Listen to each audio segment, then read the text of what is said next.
Welcome, everyone. It's the Film Threat Friday Livecast. I am Chris Gore. Today on the show, talking about so much. I'll give you the list. Look at this. A bunch of movies opening in theaters here. Gran Turismo is finally here in IMAX. We're going to talk about it. Plus, the movie Bottoms. Yes, a comedy. Retribution with Liam Neeson is out. Another film called The Hill, and a French film. When I tell you the story, you're not going to believe it. It's called Piaffe. And a very special guest today, Gran Turismo driver Ryan Blevins is going to be joining us. He went to the GT Academy, which you'll see in Gran Turismo. He's going to tell us the real story behind what happened in the film. Plus, Alan, I know Alan's your favorite. Alan is your favorite. He is on the show today. He's waiting in the wings. Let's get things started. I have a new setup, you can tell in the background. I've got a new microphone. I don't know. Do I sound better? Tell me in the chat if I sound better. Plus, your comments and questions. Let's get things started. It's Film Threat on a Friday. I'm still waking up.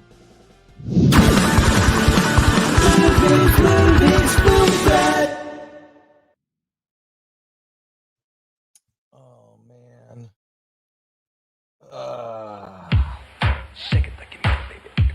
Clip that for a short. Glenn.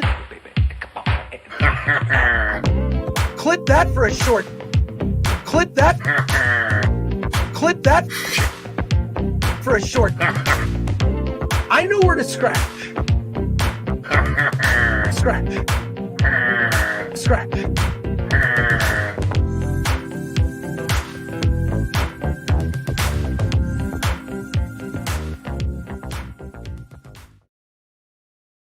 That's not what I meant to do.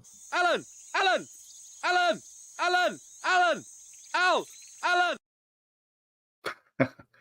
How's it going, man? Good. I'm trying to remember when you did those things during that stream. I don't remember when I did any of that. I don't remember any of it. The stretching part. I disavow. How's it going, man? Good. I'm excited because the Marvels will now come to IMAX theaters. Yes, the Marvels is not competing with Dune Part 2, which has now been moved to March 15th, 2024. Dune is just like, it's cursed. When it came out the first time, it was on HBO Max. Then after HBO Max, it was like in HBO Max and theaters at the same time. Yeah. Which I saw it in the theater. A couple times. Yes. But that movie I remember the first time vividly. Yes. Yeah, the first time we were all in masks, it was terrible. I'm not going back to that. I don't know about you. I'm not going back. Not going to do it. But a couple of things I want to point out today. I have to give a huge thank you to Steven Gonzalez. He came up. So I was complaining. There he is. There's a picture of him. He is works in sound, in film and television. He has a company called Eyes and Ears Productions. Shout out to him, eyesandearsproductions.com. He's worked on these films. Look at that. Goon Squad, Mr. and Mrs. Smith, MacGuffin. But he is a sound guy. He came over to my place. The reason I sound better today is all due to Steven. So I want to say thank you to Steven for that and plug his site. He says, hey, I'll just come over and help you. I said, well, I don't want to be too much of a bother. He's like, I'm not working because of the strike. And I realize there's a lot of people in the industry not working because of the strike. And Steven generously took his time to come over here from Orange County and help me out. So thank you, Steven. I really appreciate it. His first comment was, so he walks in, right, to my whole YouTube setup here. And he's like, wow, it's much smaller than it looks, which is not anything a man wants to hear. So we just hung out. It was fun. And then he helped me get this all set up. I'm kind of halfway there. So folks, please be patient with my background, with all the stuff I'm doing. I'm trying to set up a professional YouTube studio like many of my colleagues on YouTube. So there you go. All right, let's see who's. Thank you again, Steven. Awesome. And Steven's going to be joining our movie meetup group very soon at the AMC Burbank 16. Let's see who's here before we get into it, because we have so many movies to review and discuss. We have Max Relax has become a YouTube member. Thank you for that. Join us on Discord. Comics Nerd saw it. It was good. Blomkamp is a great director. He knocked it out of the park. We're going to get into it. Like, share, subscribe, hit the bell for notifications. Join us as a member, then join us on Discord, says Lord Thoth. Thank you, Lord Thoth. We appreciate you. And Peter Ackery, I'm sure Chris is thrilled to see that RRR is coming back to theaters 9/22 to 9/24. I'm going to 3 shows with a couple of friends. I didn't know this. This is the first time I'm learning this. Shows? I am going to see it. I don't know when it's coming out. I'm getting my tickets. Thank you, Peter, for that piece of information. Imperfect says, good morning, Film Threat. Can we get a wellness check on Alan? I heard that the Nancy Drew show was canceled. We're all really worried about him. Is that true? I'm suicidal. I mean, Nancy Drew. I mean, you're not supposed to say words like that. I'm sorry. I'm self-ending right now. There you go. But hey, all I can do is hold on to the Marvels. It's coming. Marvels. And it'll be in IMAX for crying out loud. Who knew that the Marvels would be the biggest movie opening in the fall? Who would have predicted that? Peter, we're talking about the Marvels and not Aquaman. Right. Because we haven't even seen a trailer yet. That movie's getting pushed no matter what. I did talk to a friend in the industry who said there's a very real possibility that the reason Dune Part 2 was pushed back was because of VFX and post. He said that it's possible that they looked at like what the promotional and how they would get all the cast to promote it, that the SAG strike might not resolve in time. But then he mentioned that it's very possible they looked at it as like, hey, we could spend more time on this movie and make it even better. And they just decided to take it. I mean, to make it, first of all, the running time of Part 2 is supposed to be Dune Part 2 is supposed to be 3 hours. And there's a lot you could do to improve it. I think they were presented with, do you want to release it? And given the chance, I'll bet Denis Villeneuve said, you mean an extra 5 months to work on my movie? Please give me an extra 5 months. So that's a theory. And Peter Ackery goes on to say, and don't forget, this coming Sunday is National Theater Day. All tickets in all formats are $5. I think they're $4. Actually. I think they're $4. Yeah, $4. Here they are in $4. I'm going to see Gran Turismo and IMAX for only $5. Okay, hey, National Theater Day Sunday. I'm going. Everyone go see a movie on Sunday. Gran Turismo, says JTPRX. Well, I don't know if we agree with that. Get faster. I love the thumbnail. You guys look great behind the wheel of the 2018 GTR. Oh, well, thank you. That was a fun day. Checking out some GT tomorrow. Looking forward to the review, boys. More than a review, we're going to get a report directly from one of the GT Academy drivers who was there. Sounds great, says Solomon Thornton. Imperfect. Chris sounds better this time. Looks great. No longer looks like you're selling film merch at a flea market, says Greasy Guido. That was Ms. P. Coffee is the one who made that comment. She made a comment and there you go. Oh my gosh, wait. A super chat here. Wow. Hey now. Yorozuya, who's a member, Yorozuya for $100. Wow.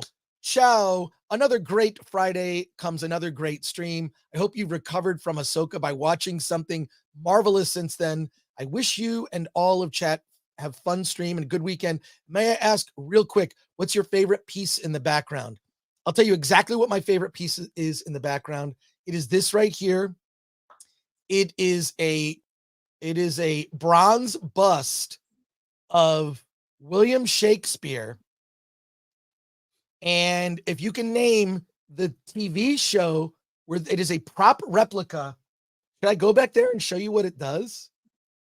I'm pretty sure I know what the TV show is. You pull the head back and a switch, and then it opens this in the library. It opens this shelf, that has this sign that says Bruce and Dick on these poles. I might have given it away. That's my favorite. That's my favorite piece right there. And I'm going to be adding more little things in the background, and I'm also going to be adding lights. I'm doing that this weekend. I'll probably be listening to to Flashcast while I'm making tweaks to my setup. So it should be a lot of fun. Thank you. That is incredibly generous super chat. We really appreciate it. That's awesome. Yes. But it will never beat the Riva action figure. Well, there you go. It's never going to beat that. With lightsaber. Yeah. And it's mint in box. Yeah. And yeah, like all of Alan's favorite toys, he hasn't even opened it.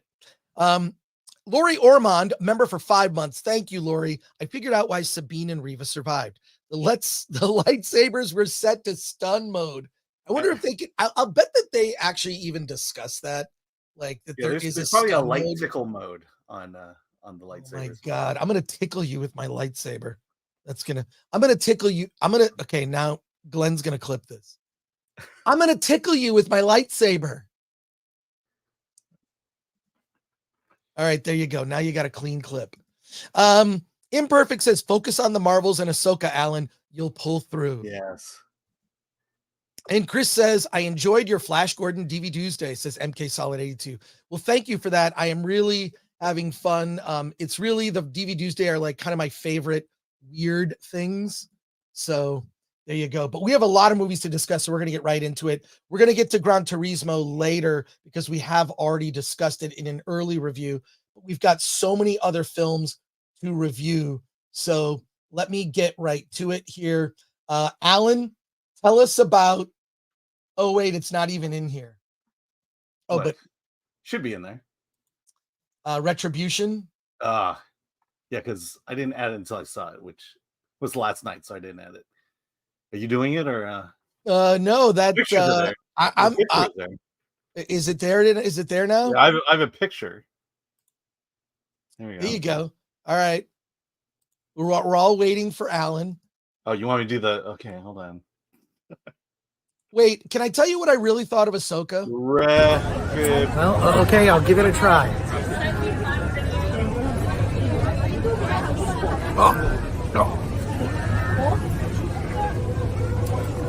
It's great.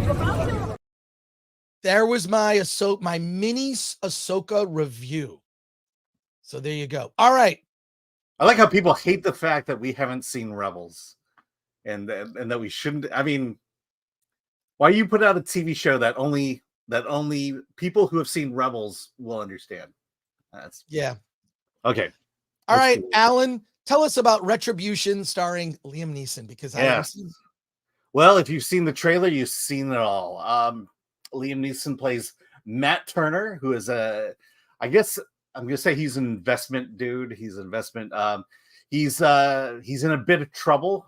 He's been getting all these people to invest in a project he was working on, and that project is currently going south money-wise. People are losing money, and so he's got to fix things. There's a big investor that is thinking of dropping out, and Matt has to call him to talk him back into it. But at the same time, Matt is a family man, and he doesn't spend enough time with his children. And so this morning, while he makes this very important call, he decides that, or his wife forces him to take his daughter and son with him while he makes a phone call, drive him to school. So after Matt does what he does best, which is lie, he gets a phone call from a iPhone that was dropped in his car, and it's a man who has planted a bomb in his car. He's sitting on a pressure plate. Also, the guy can detonate the bomb remotely. And so now he has Matt and his family hostage, and he's basically in control, telling him what to do. And he gets Matt to do some very, very bad things. People get blown up as a way to prove that he's serious. And we have a thriller here. So Matt must stay in his car, must listen to this voice. The voice, and if you watch the trailer, you know the voice is basically setting him up as a murderer, going around murdering people involved in his investment scheme. So, in terms of the film itself, it's not Speed by any means. is thrilling enough, I guess, but there's nothing really to walk away with. We see so many thrillers nowadays, especially ones with big names like Liam Neeson and Matthew Modine, that you kind of want something elevated, something bigger than that. This is a very small story. It takes place in the car driving through Germany. And so, like I said, this would make a great low budget indie thriller. I don't know that this makes a great big star, multi tens of millions of dollar thriller. So yeah, and I'll say this: it falls into one trope that you see and that will probably bother you. The police woman who is going after him, the police captain, of course, she's a strong black woman who leads an entire force of white policemen. And so, look, as a thriller itself, it's fine, but it's barely ahead of you story wise. You're ultimately going to catch up, figure out what's going on. I kind of called the ending early on, but there you go. That's Retribution. It's if you're just desperate to see an action thriller, and want to get out of the heat, go see Retribution. So the best thing about Retribution is the air conditioning in the movie theater. Yeah, exactly. I mean, it's weird because this, if this movie starred lesser known actors, I think you'd feel more sympathetic to the plight they're in versus Liam Neeson, who you kind of know because of the stature of who he is as an actor. The chances of him dying are small, but maybe he does die. I don't know. I'm not spoiling this. But the thing is, I think there's some believability when you don't have a big star in this role versus someone you kind of know, and kind of feel like maybe there's a shot that he's not going to make it in the end. Well, when I saw the trailer, I thought, I've seen this movie before. It's Mhm. all the movies Liam Neeson has done since the Taken series kind of ran out of fuel. So I'm not excited about it. I wasn't looking forward to seeing it. The only thing that attracted me to seeing it is it's like 90 minutes, which that tells you something. So, Yeah. all right. Yeah, that air conditioning. And air conditioning in 90 minutes, if that's the selling point of your movie, it's not good. So would you recommend Retribution? Not. It would be a bare non-recommend. Like I said, It's not a recommend. It's a not a non-recommend. recommend.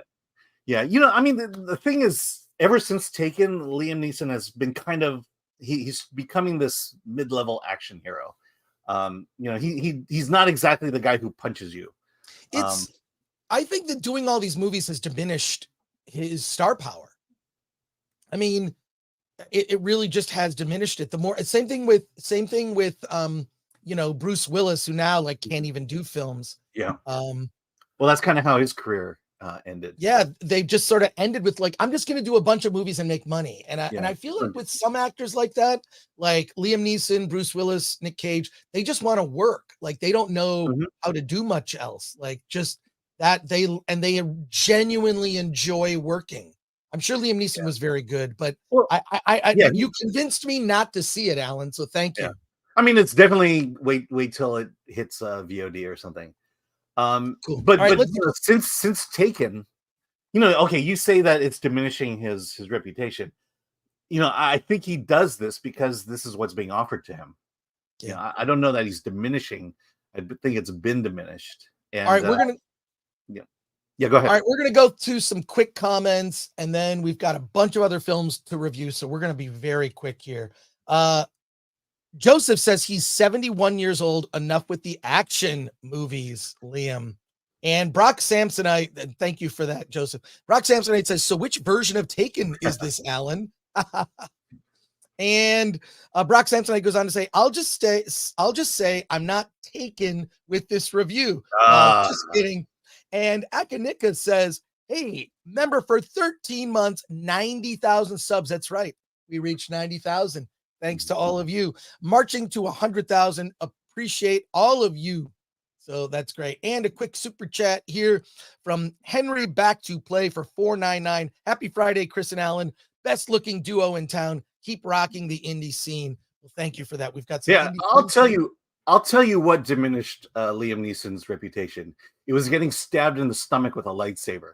Pussy. Yes, yeah, that is like that has been mentioned in every Ahsoka review. Like that, it's just utterly ridiculous. So I don't know what to say here, but okay, all right, Alan, not a recommend for Retribution. That's I kind of predicted that one.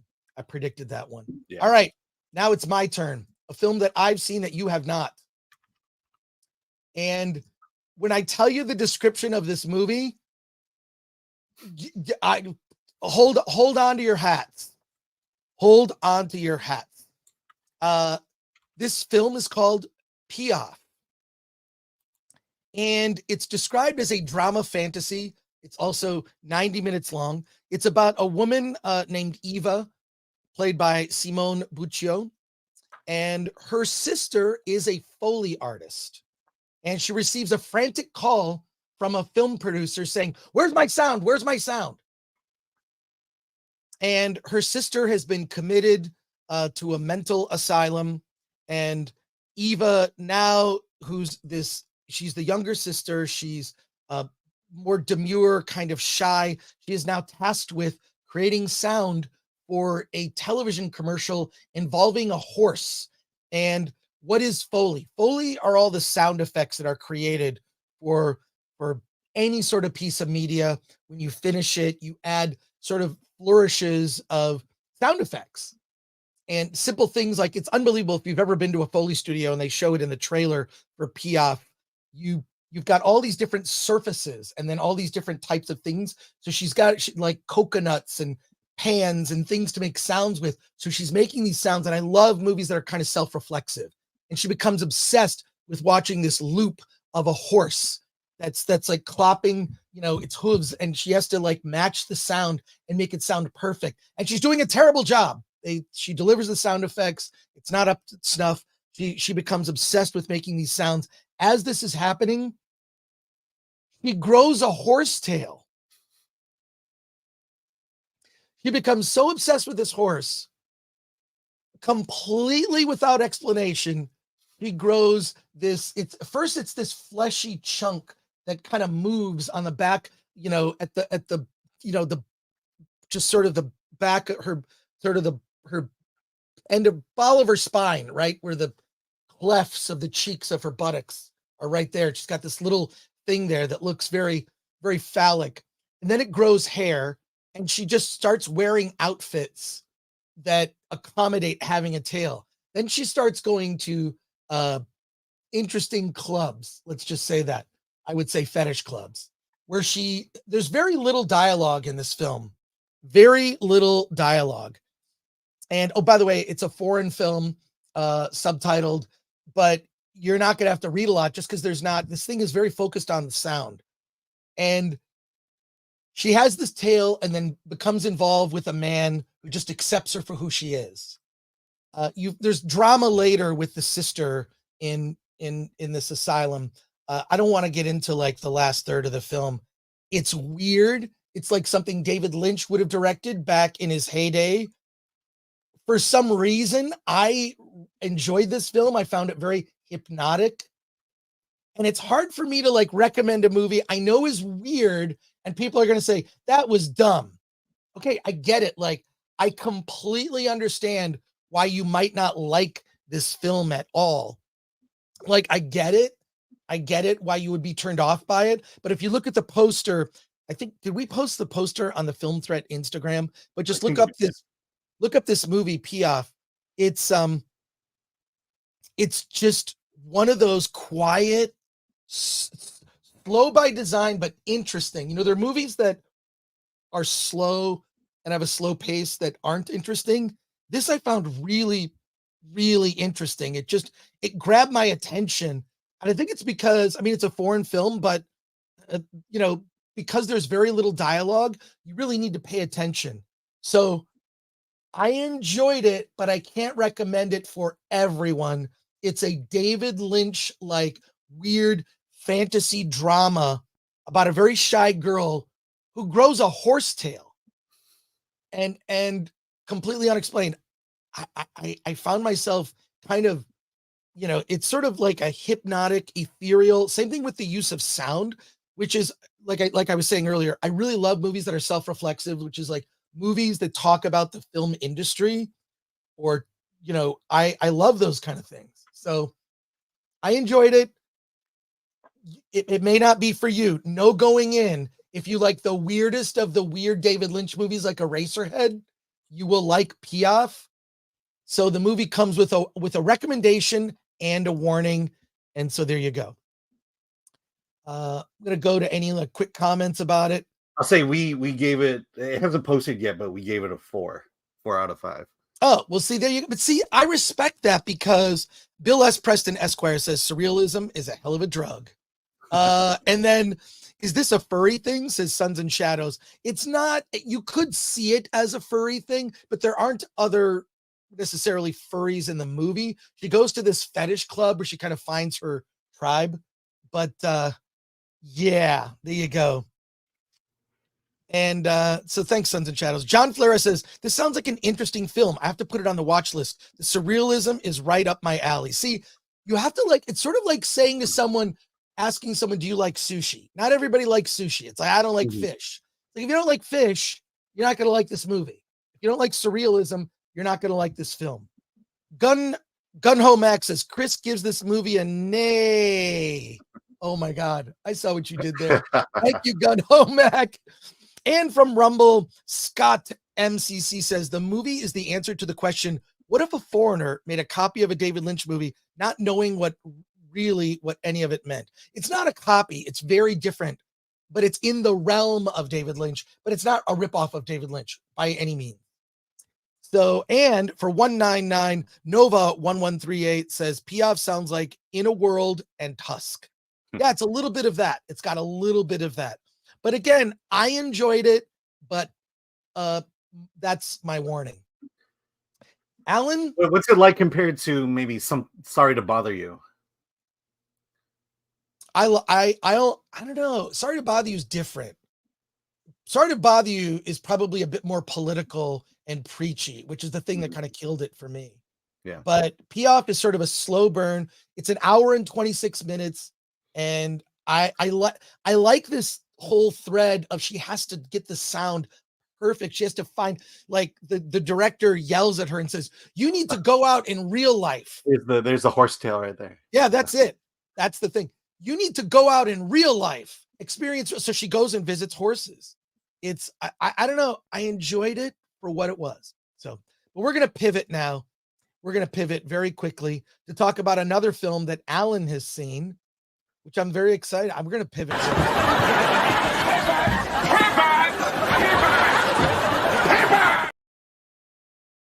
And Alan is going to tell us about The Hill. The Hill.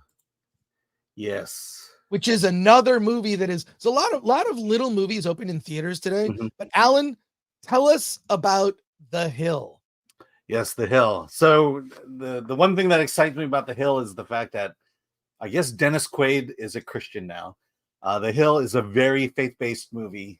And I believe he's moving in this direction nowadays. But it's the true story of Texas youngster Ricky Hill.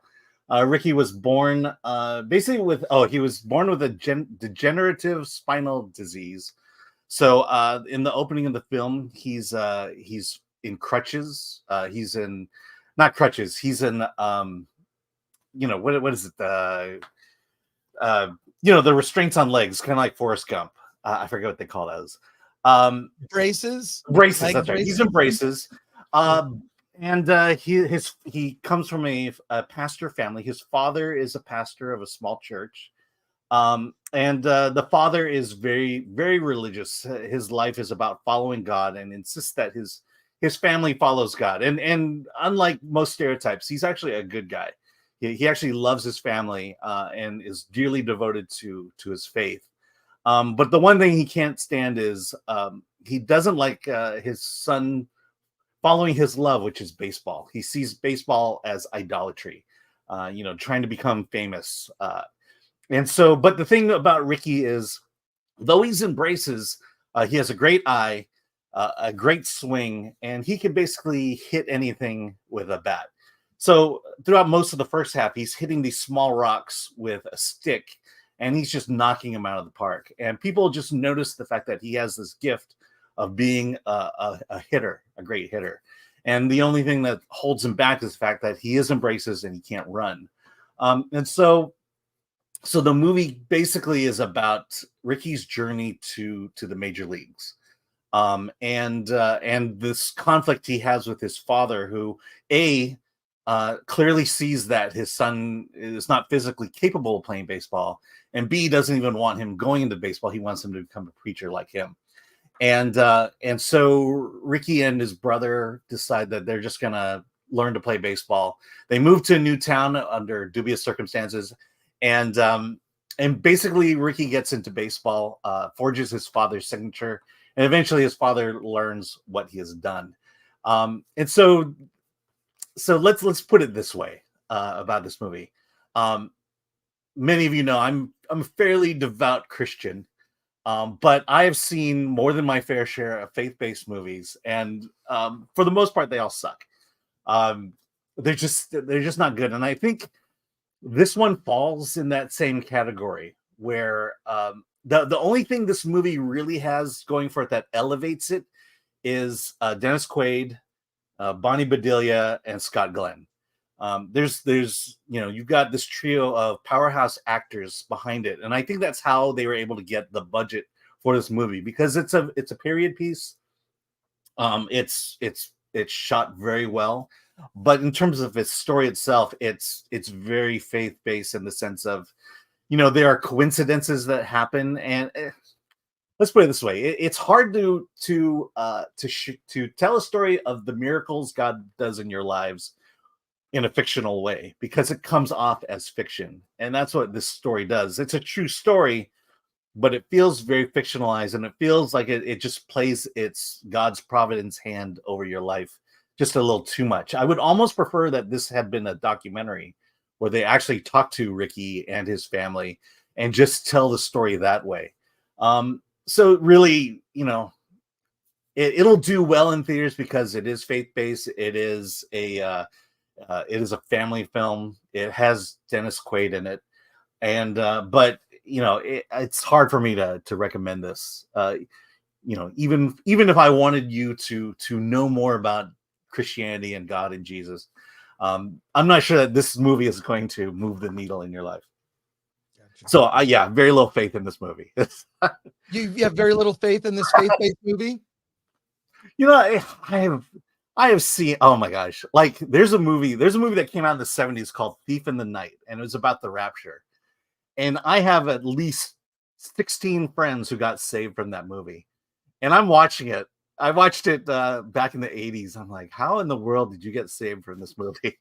So look, I believe God can do anything, but at the same time, I had to watch the movie. I have to give you my honest opinion about it. So God can do anything, but God can't make a good movie. No, he can. Yeah. Look, I will say there are a few really good faith-based movies I would recommend. One of them is The Resurrection of Gavin Stone, which ironically was produced by the WWE and Blumhouse.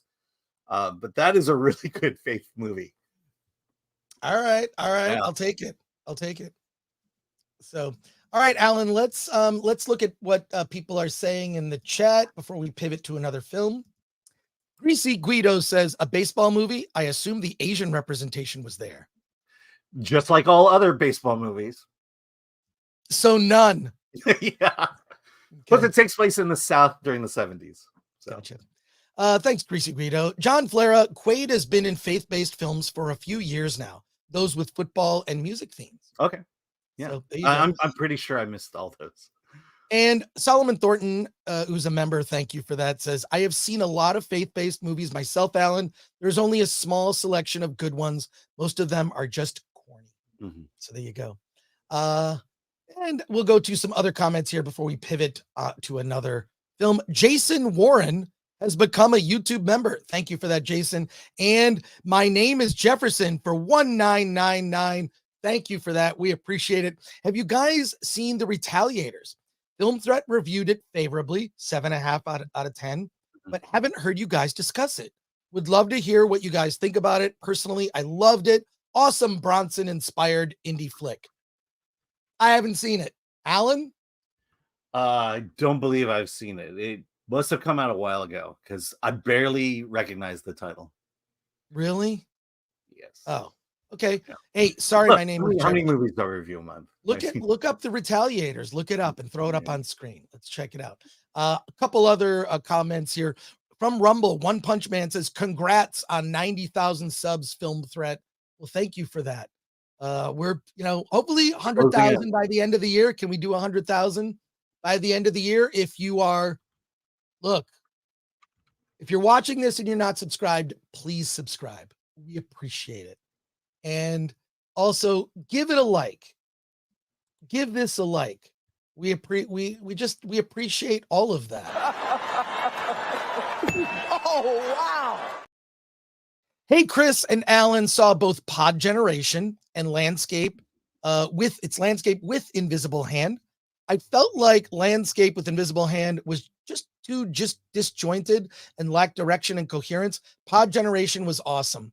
I would disagree with you about Landscape with Invisible Hand. I think the problem is with the movie is it begins kind of with one theme about basically humans being these entertainers for aliens that don't understand love, and then it pivots to it's dealing with multiple themes at once, which I think can be make it feel disjointed, but I felt it was very organic. So when you watch the trailer only represents about the first third of the film, and then it pivots to a commentary about art.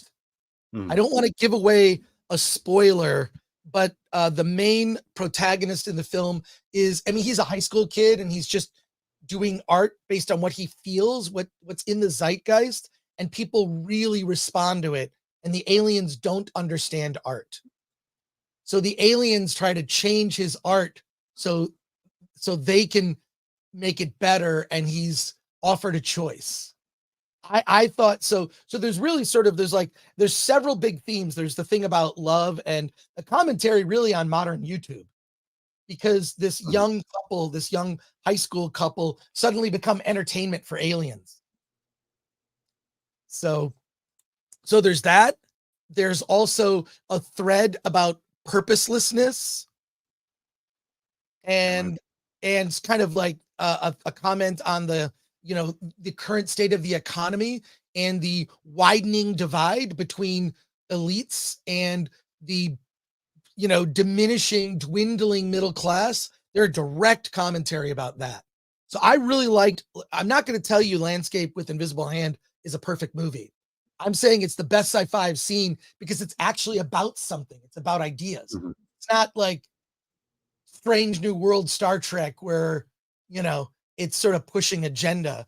The best movie. I think you're saying that Soul Feud here is not wrong in his observations about. He's not. Soul Feud. I wouldn't say anyone's wrong.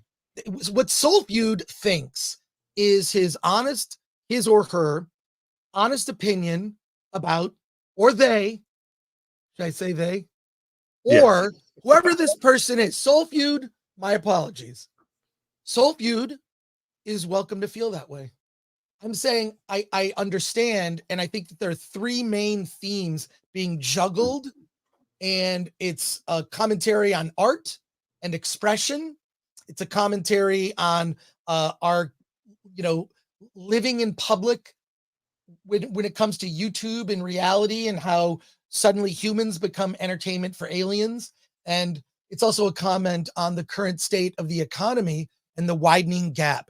The Sound of One Man Laughing. I thought the message of Landscape was that life crap, no matter what you try, which is true, but fiction and movies are supposed to hide that, not expose it. It's not worth seeing. Well, that's where I disagree. I think it's very worth seeing, at least for the conversation. So I enjoyed it immensely because you're going to see Blue Beetle, and we're not talking about Blue Beetle this week. With all due respect to Blue Beetle, not much to talk about. Were you entertained? Yeah. Sure. I was entertained. But Landscape with Invisible Hand, begs conversation, and there are multiple very deep themes. And I think it's a lot of it is a commentary on now, commentary on the state of our economy and politics, state of art, state of how we experience art and our impressions about it. So Yeah. I Well, I plan mean, to see it again. if you remove the aliens, it's really not that far off from where we are today. Yeah, if you You know, remove this the is the aliens, definite future we could be heading to. take the aliens out of this movie, it's a commentary about now. Rock Samsonite. Also, I agree. This is probably the best role I've seen Tiffany Haddish perform. Yeah. Yes. In fact, we I'm got glad quoted in the trailer for yeah, Tiffany that's cool. Haddish's performance. But I'll just say this: like, look, I appreciate that you will, trust us for a recommendation. Right? It's not, I don't take that for granted. Roll the dice, but a lot of things come with a warning, like Piaffe, which we talked about earlier. I liked it. I can't 100% say that, I can't 100% say that it's something that everyone will like. Mhm. Comes with a recommendation and a warning. Does that make sense? I think that makes a lot of sense. Yeah. So there you go. All right, let's pivot, and Alan and I are going to give us the review of Gran Turismo. And we're going to get to your other comments and questions that we didn't get to. Okay. But we're talking, now we're talking Gran Turismo. Wait, I have to pivot here. I have to pivot. Just a moment. Pivot.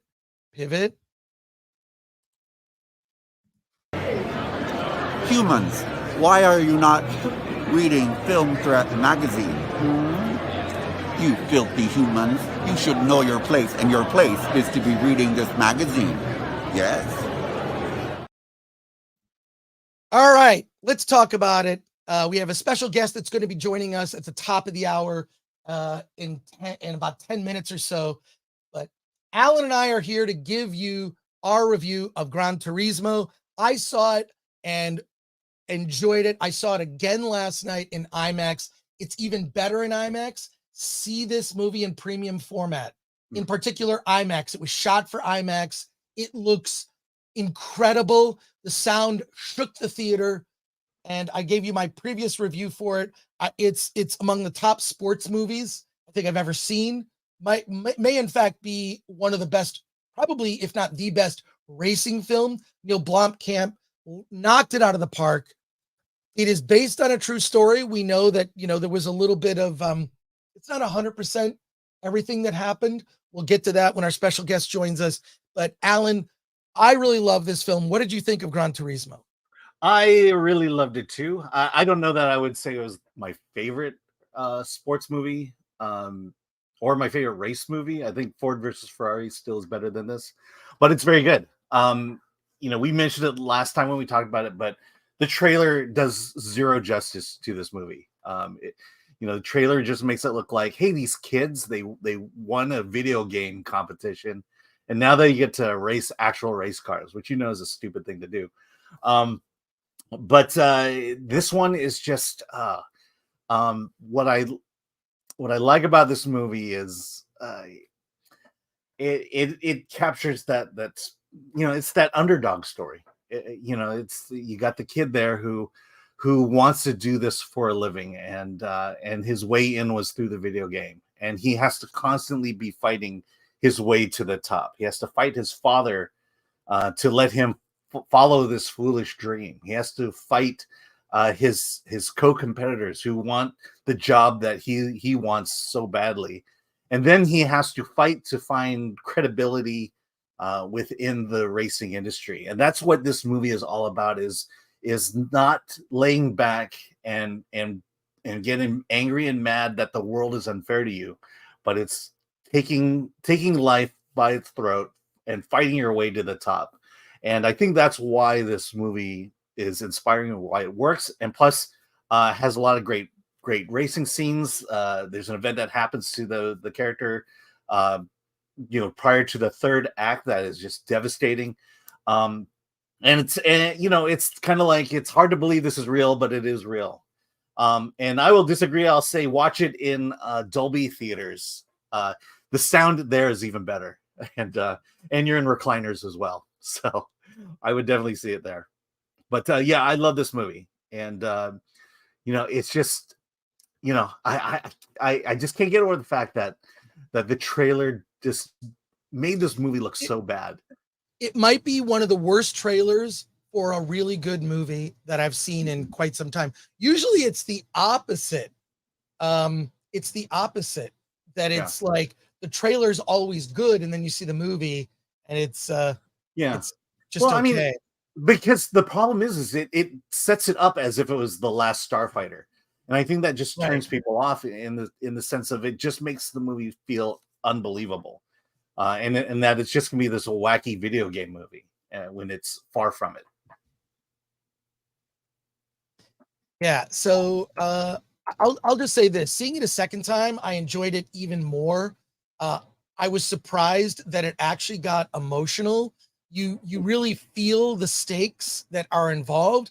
It's one of those sports movies where, yes, the lead character is fighting to win, but also the fight is even bigger than that. It's a fight for respect, and it's a fight for also acceptance and of from his father, who's just like, who his father, took a risk and was in a football team, which is, soccer to Americans. But so, it just, I love the father-son stuff. It actually stood out. It stood out because you don't see a lot of good father-son stuff in films these days. And that really, really impressed me. Yeah. It's similar to The Hill. But the other thing is there's the David Harbour character, where it's that one person in your life who actually does believe in you. And and the fact that he didn't even believe in this project in the first place, but to come around and say, you've got talent, you've got skills, and I see myself in you. That's, this is just what builds a great sports movie. Yeah. And it's all there. It's like this big wind up, and you're like, and you see the stakes, you see all the characters. They did and David Harbour's performance cannot be underestimated in this film. It really needs to be noted how much he was like the backbone to this thing, and this kid who's just like, you're a sim racer. No one's going to take this seriously. But, these sim racers, as I've come to learn, the ones that are at the top of their game, they know these vehicles inside and out. There's this minor conflict where he says, like, what did he say? The brakes are glazed. The brakes are glazed. And he's like, no, they're not. You don't know what you're talking about. They're not glazed. And then it's like one of the mechanics is like, oh yeah, they're glazed. It's like, how did you know that? It's like, I know these vehicles inside and out. So it really, and the thing is, the whole thing, I don't even hesitate to call this a video game movie. It's certainly that is the beginnings of it. And it's the first, maybe 30 minutes of the movie deals with the video game to real racer transition. But if you put it in the camp of video game movies, it might be one of the best video game movies ever made. Certainly in the top 5 of best video game movies ever made. Yeah. I mean, the big deal is made that he ultimately uses what he's learned in the video game, the strategy he learned in the video game, into real racing. And that's a big part of this. Yeah. So anyways, all right. Let's do this. We're going to go to some quick comments here before we bring on our special guests. Let's get into the comments. Toasty Danny says, is Gran Turismo going to be another overrated movie of this year that turns out to just be okay? Let's just say your mileage may vary. Your mileage may vary. It's up to you. I don't know. I really enjoyed it. I thought the trailer was terrible. So there you go. A sports movie. It's a sports movie with all the sports tropes in it. But yes, there's a reason why we like sports movies. I love sports movies. It's the underdog story. It's all sports movies are underdog story. Underdog story, go for your dream, constant losing and fighting for respect. It's all of that. How was Orlando Bloom in GT? Very good. He's not Legolas. Kevin Rubio. Hey, Kevin. Nice photography. Hardly the best racing film ever. Too tropey. It didn't bother me. Tropes in sports movies for some reason never bother me. Because you kind of expect it. It's like saying tropes in romances. Yeah, like, they're there for a reason. It wouldn't be a romance or a sports movie without these tropes. Paulie from Latino Slant, Harbor was fantastic. I agree. Imperfect says Jesus believes in you, Alan. He just can't make good movies. That's all. Spidey Sensei 72 says the movie and cars look cool. Main actor comes off as annoying in the trailers. The trailer is awful. That is like not an exaggeration. The trailer is just terrible. Usually movie trailers tell the whole movie before you go to see it. So that's a good change. Yeah, they don't do that. Yeah, they make you not want to see the movie. That's how good this trailer is. Chris Gore cried at the theater last night, says Latino Slant. That's actually a lie. Don't trust Paulie. But subscribe to Latino Slant. Jericho Leon says the movie is not about race, but racing. Yes. So there you go. Yeah, that's I would agree with that. I agree with Alan. I've seen it in Dolby and IMAX now. Dolby was better in my opinion. Interesting. And hey, it's me and HD says it's pronounced Blomkamp. Is that true? Is someone punking me here? Hey, it's me in HD. I don't know if it's Blomkamp. I just don't know. So there you go. Everyone says Blomkamp because that's how it looks. $8.24 says, how does it compare to Need for Speed, another underrated video game flick with fantasy auto cinematography? I didn't like Need for Speed, so it's much better. Sahil says, saw GT 2 weeks ago. I thought it was pretty solid, especially the racing, which was phenomenal. However, the GF should have been scrapped and the father-son relationship could have been developed more. Oh, girlfriend. Yeah, the girlfriend. The girlfriend was very cliche. Mm-hmm. The girlfriend was very cliche. So there you go. Stiffx says, Gran Turismo was great. The marketing and release schedule really did it a disservice. Actually, the release schedule is the best thing they did. Yeah. By basically releasing it 4 weeks ahead of time. Because, I mean, look, you could have seen the movie at any time within the last 4 weeks. Right. That's unfortunate. Like the screening last night was about half full. Yeah, because most people had seen it. But the thing is, what whoever made this did right was they still made you pay for the movie, as opposed to Flash, which just did all these free the free screenings. How dumb was that? Yeah. Matthew Hammond. Hey, Matthew Hammond. Always love seeing you in our chat. Appreciate you.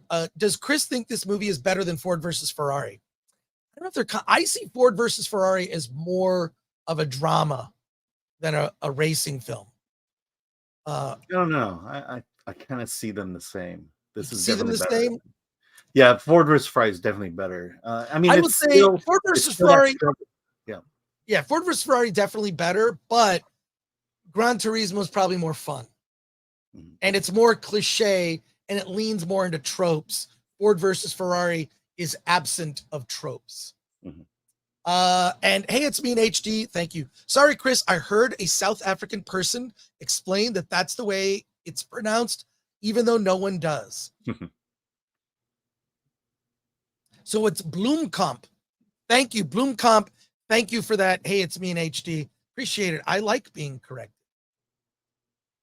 So there you go. All right. A couple quick comments, not about Gran Turismo. We're going to bring on our special guest.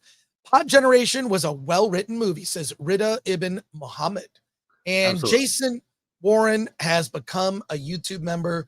We appreciate both of you. So there you go. All right. Now we're going to pivot briefly here. A brief pivot. Just a second, Ellen. I'm pivoting right here. Hang on.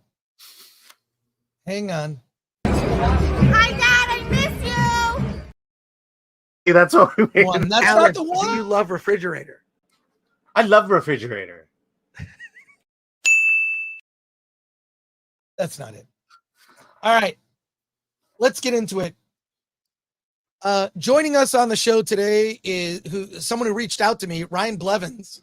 hopefully I pronounced his name correctly. Ryan was one of the the Gran Turismo Academy drivers. I don't know if he could see himself in the film, but he's here to talk about it. He's on a live stream right now. Ryan, how's it going, man? Whoa. Hello. Pretty good. Cool. I saw the movie about 2 weeks ago, and my initial impressions were not that good because they had changed a lot of things from the real life story, and I didn't like it at first. But after a while, and that started to fade in my mind, I started thinking about the details of the movie, and it really raised my feelings about the show. I don't have a webcam, so I'm just going to play some old footage of me driving in the rain. It's pretty relaxing, just to give you guys something to look at. We have a lot of questions here, so any comments, questions from our audience, please post them in the chat. First of all, I have a bunch of questions for you. My first question is, did you receive that message on your PlayStation that was like, you've been invited to compete, and then you competed in that, and that's how you got to the GT Academy? Can you explain, was that accurately told, or kind of sort of, did Willy you get a Wonka message vibe. and have to play a race? No, that was not accurately told, and I think the movie would have been better if it was actually accurately told. So the way that worked is the invite went to everyone that had the game. So like hundreds of thousands of players would all get to compete. And what we would do is we would set the best lap time. So in motorsports, there's a time trial series where you just lap as many times as you want, and you get the best time that you can. So Jan, when he did it for 9 hours a day, every day for 6 weeks straight, trying to set the best time. And like when I did it, I made it all the way up to the fastest in the United States at one point. But then I would drop out of the top 20, as other people set their times. And then I would set a good one. I would go back to the top. And I think that would have been a really interesting, drama, or to get some introspective about Jan's character versus that one really short race that we saw in the movie. So it was basically, the competition was open to everyone. It wasn't you've been selected because you're one of the top drivers. At first, it is open to everyone, but then they select the top, depending on what year it was. But they would take the top 20 or the top 30 drivers from those hundreds of thousands, and then they would put them into the real life competition that we see in the movie. Cool. All right. Did you get a t-shirt and a hat when you were told to go home? I didn't get that far. So I had the unfortunate reality of placing 24th place in 2015 GT Academy. So in 2014, they allowed the top 32 players, but in 2015, they only allowed the top 20. So since I was 24th, I did not get to go to the finals because of the year. But I was in the top 20 the day before that.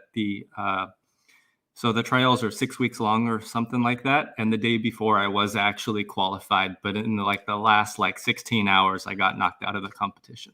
Okay. Another question. What was it like the first time you went basically from, someone who's played the game to the very first time behind the wheel? How did that feel, and how did it compare to the game? So there's two different answers I'm going to give here. The first one was my first time actually behind the wheel, which was in a go-kart, and they only go 50 miles an hour, so it's not really that scary. And I was driving it, and my first impressions were like, oh, wow, this is exactly like the game.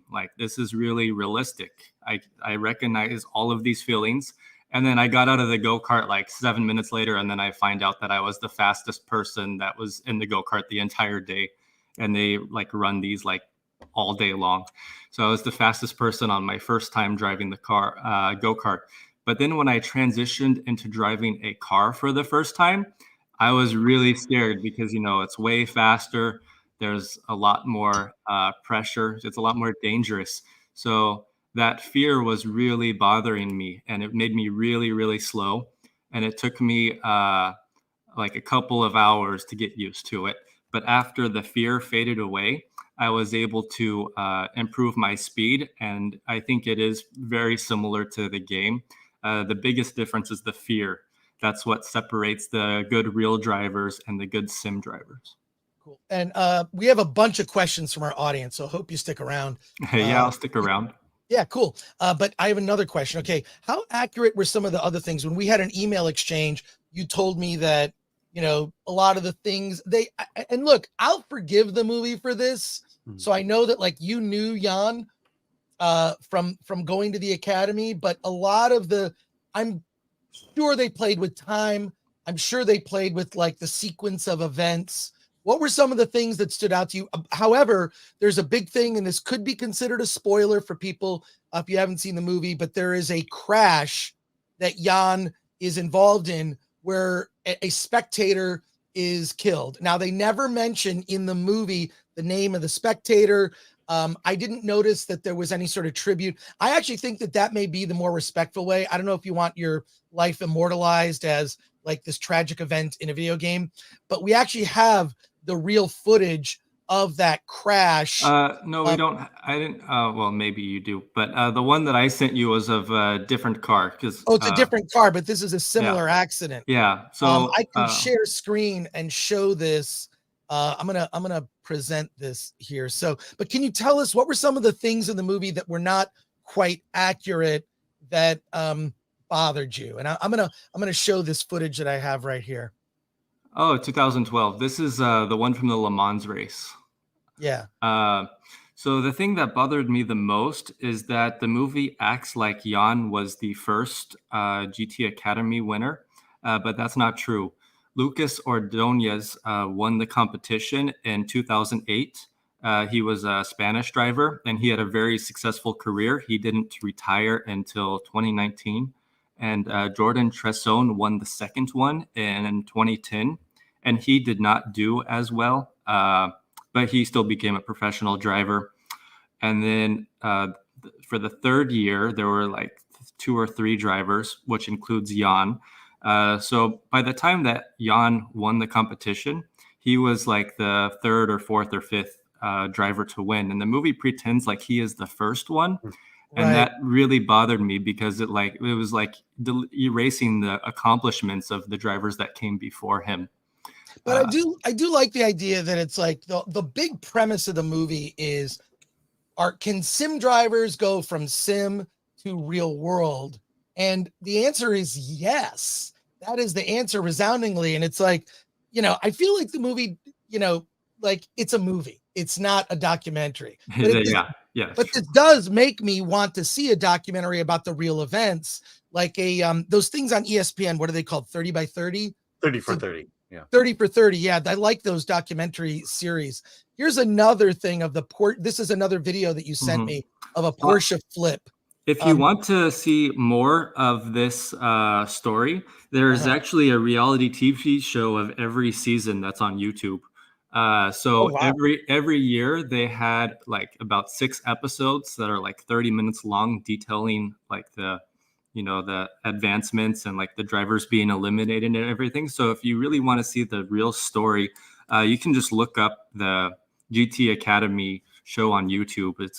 They have several seasons with several winners. Jan is one of the first ones that is on the thing, but if that's a really good source if you're interested in this. Cool. All right, let's check this out. You sent me this. This is from the Petit Le Mans. Yes. So this is from a GT1 car in 1998. So the way that the GT cars are sorted is that GT1 is the fastest, and then GT2 and GT1. So in the 1990s, the GT1 cars were so fast that they could flip over if they were not tuned properly. And the GT3 cars did not have this issue because they were slower. So the way that they fixed it in the really fast cars is they started introducing cutouts over the fenders. I sent you a picture of this as well. It's circled where the fender cutouts are. So this was their engineering solution. But then the GT3 cars started to go faster, and they started to catch up with the GT1 cars in terms of speed. And then those started flipping as well. And that's what we see in the movie. That crash where it happened, cars have been going like airborne there for years, just none of them flipped over. So if you watch like a race, every single car will come up off of the ground. But Jan was just the first one to actually crash there. Okay, we've got so many questions for our chat from our chat. So I hope you can stick around for another 10, 15 minutes to get through these questions. Yeah, that's good. But there are a ton of them. Okay, so here we go here from Imperfect. How fast does it go? Does it have an automatic transmission? Does it have four-wheel drive? What kind of gas mileage does it get? All right, well, I don't know. How fast does what go? The car? There's a lot of. Maybe go with the GT cars. I'll go with the Nissan GT3 car. So it has a semi-automatic transmission. It's a pedal shifter, and it has they call it straight cut gears. So they make really loud noises, and I think it sounds really cool. It's a rear-wheel drive car. So normally the GTR is four-wheel drive, like the street car, but the race car version is actually rear-wheel drive because it's lighter. And the gas mileage is probably really bad because it's a race car. But the top speed of those cars is about 165-ish. Wow. Okay, so Sifax asks, were all the top players actually fit enough to drive? I find it hard to believe that all these gamers were able to do so. No, that's actually like the first thing that they test. So in the real life one, they actually send the gamers to a MOD training range to train with like actual soldiers in like a boot camp for like a week. And then like the weakest half of the players are like automatically eliminated in that. So if you have 32 or 16 drivers, you just cut half of them immediately for not being fit enough to actually drive. Let me ask you this question. What did the movie get right in terms of your experience at the Academy? I loved the part where it was the actual Academy, because I think they had the reality TV shows to refer to, and it was incredibly accurate. I also liked when he was trying to get his FIA super license that he was really struggling to win those races, because a cliche that we see all the time in racing movies is that the protagonist wins every single race. And it's a little annoying.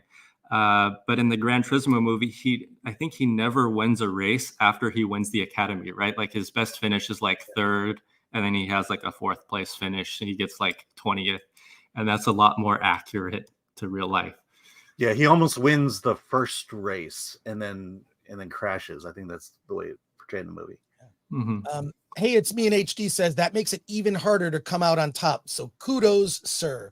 And Defeater Eater asks, how physically strenuous was the training? Did you have any issues coming to terms with the cars in real life? So I did. I was doing exercise for my own training because I knew it was going to be really tough.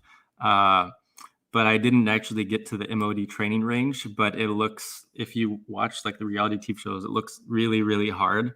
And you have to really want to win the competition to be like even able to like try. Cool. Let's see. PlayStation or PC Master Race as Blackstar 1069. Well, Gran Turismo is only on PlayStation, but I think you can also become a professional driver from iRacing, which is on PC. So it just depends which one you have, I guess. Gotcha. Solomon Thornton asks, what was your best experience that you had at the Academy? Well, I didn't make it to the final rounds, right? I got 24th in 2015, which was 4 positions too slow. But I competed in it in 3 years. I think maybe the best high point I had was when that one moment where I was the fastest person in the United States. Gotcha. All right, let's see. That's impressive. Fastest in the United States. Razorburn asked, did the movie Days of Thunder in any way influence you to become a race driver? I am too young for it to have influenced me because that movie is from 1990, and I didn't become interested in motorsports until around like 1997. So I was already 7 years old. Have you guys heard of the Days of Thunder 2 announcement? No. Is it, So Tom Cruise and Nicole Kidman in that one?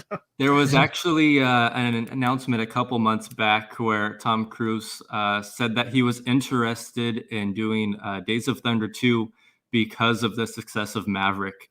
And I think that's going to be a great film. Wow. Okay. What was your personal top speed and time? Says Yorozuya. So in racing, we don't really check the top speeds, but the times are really, really important. But you can't really tell, like if you just take the lap time, say like it's 3 minutes long, that doesn't really give you a lot of context. What you have to do is you have to compare the fastest driver and the slowest driver. And in that 3-minute lap time, there might be like a 1 second difference. Wow. So in the GT Academy, I was 7/100ths of a second too slow. And I was, so 7/100ths of a second. And I think it was like 3 minutes and 20 seconds long. So just think of how small 7/100ths of a second is in terms of like 3 minutes. It's so microscopic. Cool. Do they have an over 55 academy? Asks the Alex Zorba. They do not. There's a lot of good training programs over the US that you can pay for to get like a driver's license. And there are a lot of drivers that are over 55. So I was trained by a gentleman that's I think he's about 60 now. So there are older guys that do still race. And out of curiosity, says John Manilang, what's your current favorite car? My current favorite car is the car that is on the screen right now, which is a 1995 BMW E36. It's not an M3, but my car would definitely beat an M3. Okay. God, the questions are coming in fast and furious. By the way, where are you here? What track is this? This is Sonoma Raceway in California. And I think in this video, I think I never get past. I literally pass like everyone. Brock Samsonite asks, how hard is it to drive at speeds over 120 miles per hour? Never had a vehicle going that fast in real life myself. So it depends what kind of car it is. If you're driving a Jeep Wrangler at 120 miles an hour, it's probably really scary. But if you're driving a race car that is built to go that fast, you don't really notice it. It's just too comfortable. From Aid Ellis 24 says 50 miles per hour in a go-kart is pretty quick, bro, considering it's open air with next to no protection. And then goes on to say, Aid Ellis, having transitioned to proper racing, does Ryan still enjoy playing Gran Turismo? And does he have a favorite edition of the game? My favorite edition would be the Gran Turismo 6, because that's the one that I competed in. I sold my sim racing equipment in 2017, 2 years or after the competition had ended. But right now I've been playing Live for Speed, which is a free game that's on PC. To harpen back to that PC Master Race question, as I switched from PlayStation to PC, which is pretty funny. I have a pretty interesting story about when I strapped into a go-kart. So it was 2016, and it was the first time it wasn't like a rental kart. It was like my first time in like a professional kart.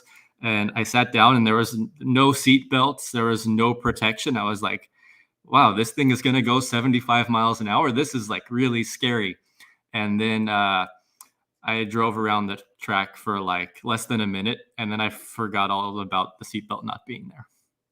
Well, your video ran out. I don't know if you want to restart it, but we have I'll restart it. Okay, let's so many more questions here. So we're gonna get to all. Can you stick around for another 10 minutes? Yeah, sure. Cool. Okay. From Rumble 8Ls, what is your favorite racing film and favorite video game film? video game film, I think I might say the Gran Turismo movie, because video game films haven't had a very good history of being good. But for racing film, I think Ford versus Ferrari got it really good. I do like Rush, and I do like Days of Thunder, but I think Ford versus Ferrari is my favorite. Although I do really enjoy Fast and the Furious Tokyo Drift, which is kind of like a racing film. I like Tokyo Drift is my favorite Fast and Furious movie. Me too. I know it's because it's like sort of out of the, the family. Like I just like how different it was.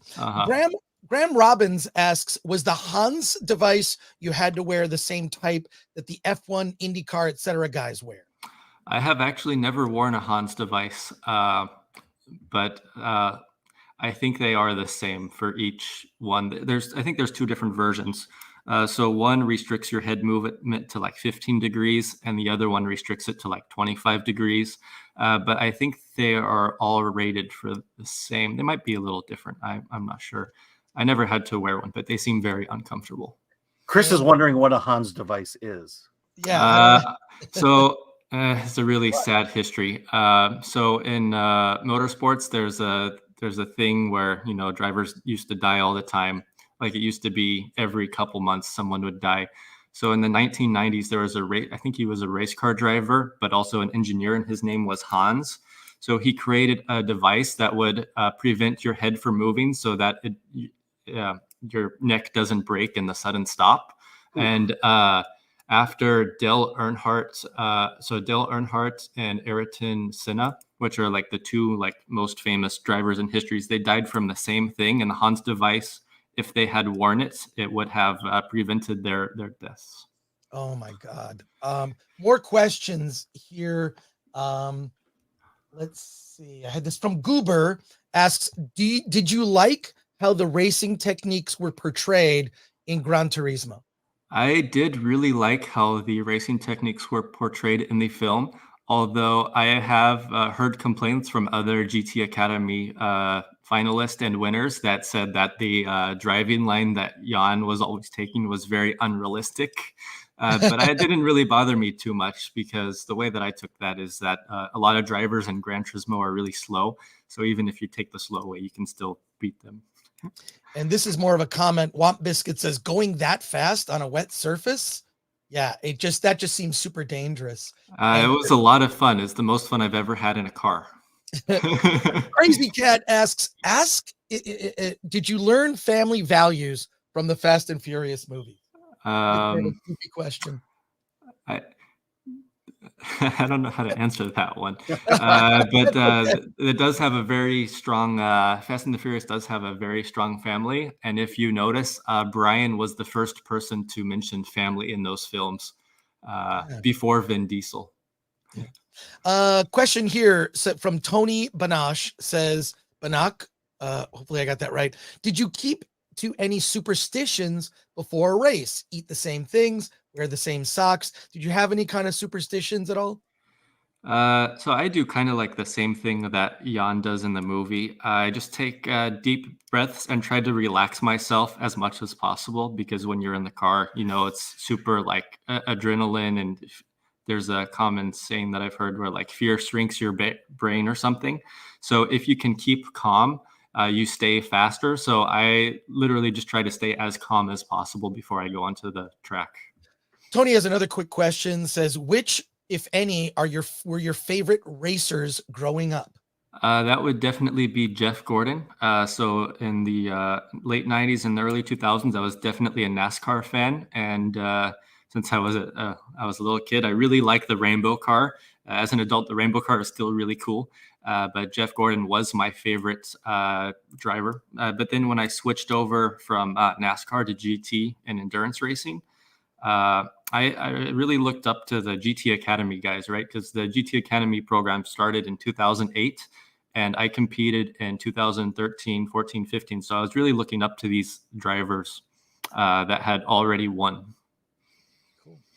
Another just comment here from SWD40 says, I guess that's where the term breakneck speed comes from. I don't think that's where it comes from, but that does that would make Makes sense. sense. Does make sense. And then another question here from Ju Kyun says, "Hello, do you play any other video games?"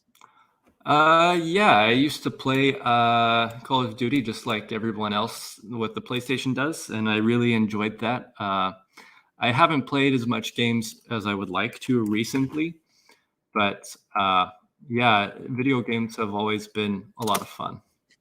Cool. So no to Minecraft then. Oh yeah, I did play Minecraft, of course. That was when I was in high school. That's all anyone would talk about. And Yorozuya says, "Dream car before joining the academy and after." Did you have a dream car? The BMW M3 was like my practical dream car, which is the one that I got. But then the GT Academy, I really bought into that Nissan advertising. I really wanted a 370Z or a R35 GTR, just like how they had it in the movie. From Razorburn, a question back to movies. Did you enjoy watching Talladega Nights? Did anything in the movie? Is there anything in the movie you could relate to? I like the part where he thinks he's on fire. I think it's hilarious. I think Talladega Nights, it's a really funny film, like looking back at it, but I think it did have a negative impact on NASCAR because NASCAR's most like highest rated season was 2005, and Talladega Nights was kind of like was released in 2006, right? And I was kind of making fun of it. So I think that's was part of the downfall of NASCAR. But looking back, it was a very funny film. Another question here. Pain in the Patoot says, "Did you ever game against any real life drivers?" Yes. So I was in a competition in 2015, and the RJN Nissan team, the actual real Nissan team, he competed against us, and he didn't do very well. So like an actual GT Academy winner, and then the actual mechanics from the real team, they set up like a car in the simulator, and they lost. No, John Neeson says, "Favorite track?" You have a favorite track? I like Thunderhill in the United States, like the ones I've actually driven. I really like Thunderhill, but worldwide, I haven't driven on them. But I think Spa would be my favorite track, and I really want to drive that at Le Mans. Cool. Tony Banash has another question here. How much do you have to fight with the wheel under such speeds? Looks like it's really hard to control at times. So I'm not actually fighting the wheel in the video. I'm actually just following the direction that the wheel points in. So like when the rear loses grip and the car starts to turn, the wheel will actually turn on its own. Wow. I'm trying to find a video from a GT Academy driver. I think it's absolutely hilarious, but I can't find it.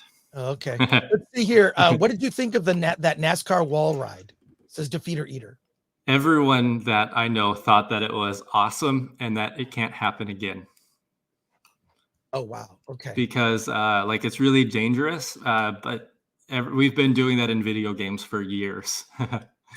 Cool. Well, I got to say, Ryan, it's just great to get your perspective on the film. You have some comments here from people. Hey, it's me in HD says, "Man, Mr. Blevins' journey sounds extraordinary." Jericho Leon has a comment, says, "Chris Allen, this is hands down the most interesting interview you've done thus far this year." Wow. I usually Thank you check for the out. compliment. Yeah. Says, "I usually check out when the interview portion starts, but this one is very interesting." Jericho, don't leave us. We try to make it interesting for you. We try to give you access to people so you can talk to all sorts of interesting people. And Jericho goes on to say, "Ryan is a straight up, honest, grounded guy. Thankful for his very candid and informative answers here." Ryan, I got to thank you just for, just joining on the show, for reaching out to me directly. Yeah. Do you have any final thoughts on Gran Turismo? Alan and I both love the film. We both recommend it. I think our audience will really enjoy it, but any final thoughts? Yeah, I would recommend the film. I think it's important to, recognize the people that came before Jan in the real life journey. I found the video that I was looking for. It's hilarious. So in 2014, let's watch this. I don't know how to pronounce his name, but he had a really good start. So this is what the difference between a real professional driver and a sim racer is. So the sim racer is the one driving, and the real professional drivers are all the other people. Gotcha. It's absolutely hilarious. The first like 30 seconds are just incredible. And you can also see another GT Academy driver in here, but I don't know who it is. It might be Jan. This is from 2014. So he might have been competing in the series. I don't know. So yeah, the person driving is a sim racer, and the other cars are actual professionals. So the sim racer is actually just, it's almost like looking at it as the one thing I did like about the film is it puts you in the head of a gamer. The scenes were kind of like you saw Jan kind of like he was in his head, not in the actual race, and you could see kind of how he saw the racetrack. So I really like that aspect of it. But this is incredible. This is a sim racer against actual drivers, actual professional drivers. This is what happens when you have talent instead of money. Right. Yeah. No, but I like that the movie implied that there was the guy, I forget the name of the character, who had the gold car. The Kappa guy. Yeah. Kappa guy. Oh, he was such a jerk. Like, yeah. Yeah. There's people like that in real life. He was a little bit of a caricature, but yeah, when the GT Academy guys started winning races, the people that were winning before were not very happy about it. Yeah. The GT Academy actually got banned from the British GT Championship because they kept winning too much. Wow. This is amazing. Everyone in the chat is just going nuts for this. This video is fantastic. Yeah. Oh my God. This is insane, man. So this is this is like what the actual movie would look like, right? This is what the movie is based on. Wow. I mean, this is what it really is. This is crazy. The one thing that really impressed me was the Le Mans when they're racing in the rain, in the dark. How do you like that? That I thought was scary. Like, I just can't. First of all, I'm just like driving a normal car in California when it rains. That's dangerous enough. Let me just say from experience. You're driving in California in the rain, be careful, because California drivers might be the worst drivers. So driving at a racetrack has a lot of advantages. Every driver memorizes the track. So you know what you can drive around the track with your eyes closed, basically, or you don't even have to be there. You can just like drive around it in your mind, and you know every inch of every corner. And there's people looking out for you with like flags. So as long as you look for the flags, you know there's no danger. So you can just go as fast as you can because you know where all the corners are. You don't have to actually see them. Wow, this is incredible. And where did this driver place, this sim driver? In the race, I think he finished 8th. There's a different driver that I thought was really cool. He was in a different race. He won GT Academy, I think, in 2013. And his car broke down in the middle of the race because I think the ECU failed, like the computer got fried, but they had a spare one in the back seat of the race car. So he actually got out of his car, he opened the hood, and then he changed the part, and then he went back out on the track, and he finished the race in 8th place. Wow. Well, you should see the comments in the chat now watching this footage. Tony Banash says, I had no intention of seeing this movie until today. Now I'm going this weekend. And you really should. Defeater Eater says, seriously, I wasn't going to watch it either, but now I'm going to ask friends to go together. It has that, what I like about it, because I know it's dramatized and it's based on a real life story, but it has that thing that a really good sports movie does. And a really good sports movie will just like, your adrenaline is pumping. You are so rooting for the protagonist, and you see the trials and tribulations that person goes through is just nuts. But awesome. Well, hey Ryan, thank you so much for joining us on the show today. This is amazing. I appreciate that you reached out to me, and I hope you go see the movie again. One last question before we let you go. Could you spot yourself in the movie? Was there any character? Did you look and go, oh, that's kind of based on me, like maybe someone's haircut or whatever? Well, I competed in a different year, so I don't think I was directly in the movie. But Right. if we get any sequels, I will definitely be looking for myself. Right. Right. That's awesome. All right, Ryan, thank you so much for taking the time out of your day to talk to us. This is incredible. I want to thank everyone for their great questions in the chat. We have Alan and I, we got more movies to review. So on the chat, stick around. That's great. Yeah, Ryan, thank you again. We appreciate it. We're going to clip this. We're going to clip this interview and put it on our interview channel. So Cool. check it out. I have my own channel as well. Yes, please plug your channel. Where I did a review of like the actual, it's just like a summary of the actual GT Academy events. But YouTube really put that video into like the ground. Like it has absolutely no views and it doesn't get any impressions. YouTube just doesn't like that video. But if you're interested in the actual story for like bird's eye view, that's a good place to go. We'll put the link in the description. Email me that link. We'll put the link in the description of this episode and the interview for people to check out your channel and your video. Thank you, Ryan, so much for being on the show. You're welcome. Thank you for inviting me. It was fun. Awesome. Take care. Have a great rest of your day. That was great, man. Wow. That was awesome. That was cool. We do have more films to review. We didn't get to them all today. Believe it or not, a lot of movies open this weekend.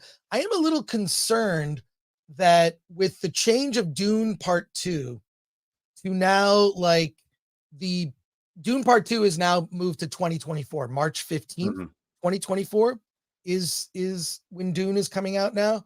And I'm concerned about the lack of big films, which is why you need to stick with us here at Film Threat. We'll tell you the movies out there because this is going to be a gold mine for indies. Let's just say, I happen to know, talking to people in production, they're telling me that a lot of that indie film production is kind of out of control at this point. Yeah. That people, well, you got to think that the big studios are looking at, small productions that they can fund cheaply and just get it out in the theaters under their banner. Right. So once this is all over, I think, the small film is going to do very well for the time being. Right. Well, one of the companies that actually made a deal with is A24. So A24 is going to continue to be able to make films. It's going to be a weird kind of wild west out there for the next. I don't know. I know like the rumor now is that basically production will return probably in January. They may resolve SAG sooner to promote movies, but they're prepared to go long because these are, at least from the studio's perspective, big things that they are fighting for. Yeah. So, yeah. And Ryan sent me the link to his video, to 12-minute video on his channel, which is Get Faster is the name of Ryan's channel. So we will put that link in the description directly to it's his take on the film. So there you go. All right, Alan, we have actually one last movie to talk about today. Yes. Which you and I saw. You and I both saw it. We saw it sitting nearly next to each other. So we're going to pivot right now.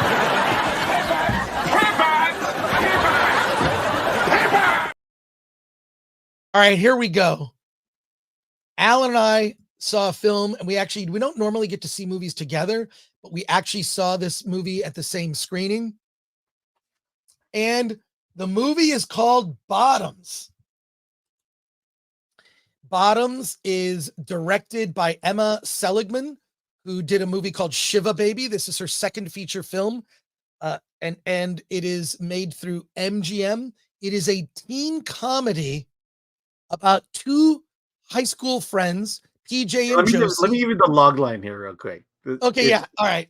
Okay, here we go. I was getting to it. No, I like this. It's about two teen lesbians who start a fight club so they can bang cheerleaders. Yeah.